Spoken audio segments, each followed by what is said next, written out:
router and network connection sa control panel. Right-click mo, properties. Lalabas yan.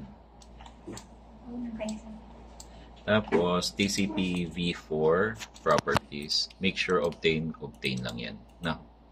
Tapos, okay natin. Tapos, close. So, okay na yun na. Tapos, pabayaan mo lang yung X na yan. Kunin mo yung ginawa mo. Hanapin mo yung pad 5 nito. Saksak mo na siya doon. Eto, ganitong gagawin ninyo mamaya, no? Tapos, hanapin mo yung bakanting port nito. Sa likod niya. And then, saka mo na isaksak. Kahit saan yan. Ma-observe mo dito, iilaw dapat dyan. At the same time, nakita mo yung X na wala na. Okay? Ngayon, subukan natin kung gumagana na. Right-click. And then, wag mo na i-click yung properties. Doon ka na agad sa status. Check natin dito. Meron na tayong send. Meron tayong receive. Pero tignan natin yung details. Ayun. 192.168.100.22. I'm feeling okay na to kasi sa Converge, ang usual network address nila, .100. Okay? So, 122. So, close natin. Close lang muna natin yan. Huwag mo na close yan. And then, run cmd. Best way is ping muna natin. Teka. Punta ka doon sa may details. Makikita mo ang gateway mo 192.168.100.1. So, iping mo muna yon. Just to make sure.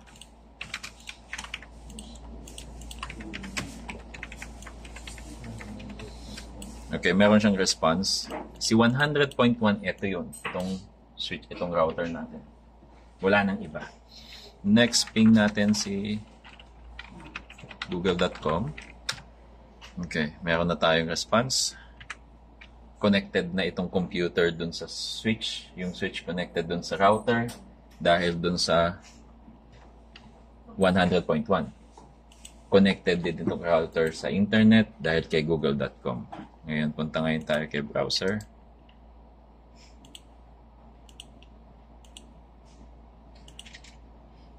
Medyo mabagal siya ng konti. Pinapanood niyo daw kasi. Huwag niyo tignan.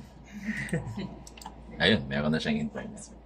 So, dito magtatapos yung kan natin. Yung crimping ninyo para matest ninyo.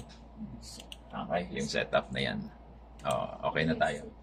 Ngayon, dun sa may sharing ng printer dito mamaya, basta lahat ng mga ito nakakonekta dun sa may network natin. Tapos yung work group niya, dun sa may computer niya,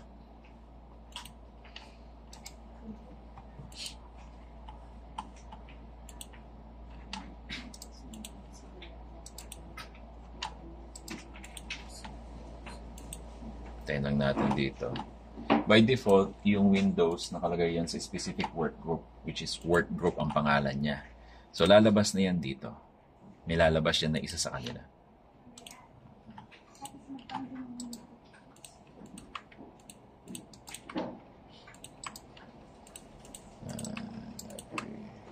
Desktop.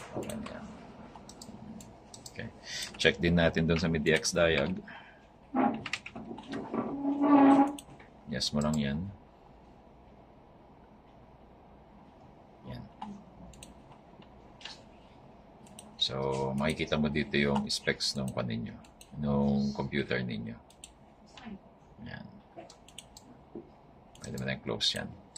So, dito lang sa area na yan, itong mga makikita ninyo ng mga printers na to, yan na yung mga nakilala nyo mga printers before.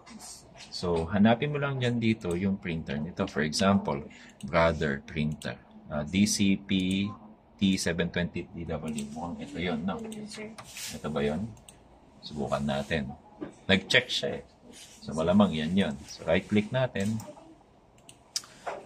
Properties.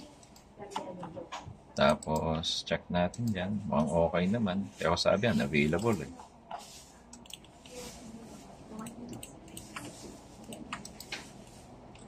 Yan. Print profile, basic. Hanapin natin yung test page niya. So, maintenance. Sa maintenance yan.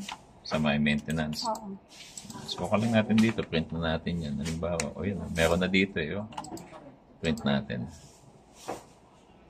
Ayun, nag-print na agad siya. Di ba? Hindi na natin siya sinet up. Auto-detect na siya doon. Okay? So, okay na. Okay. Close. Ay, hindi natin close. Ayos na. Tapan na lang.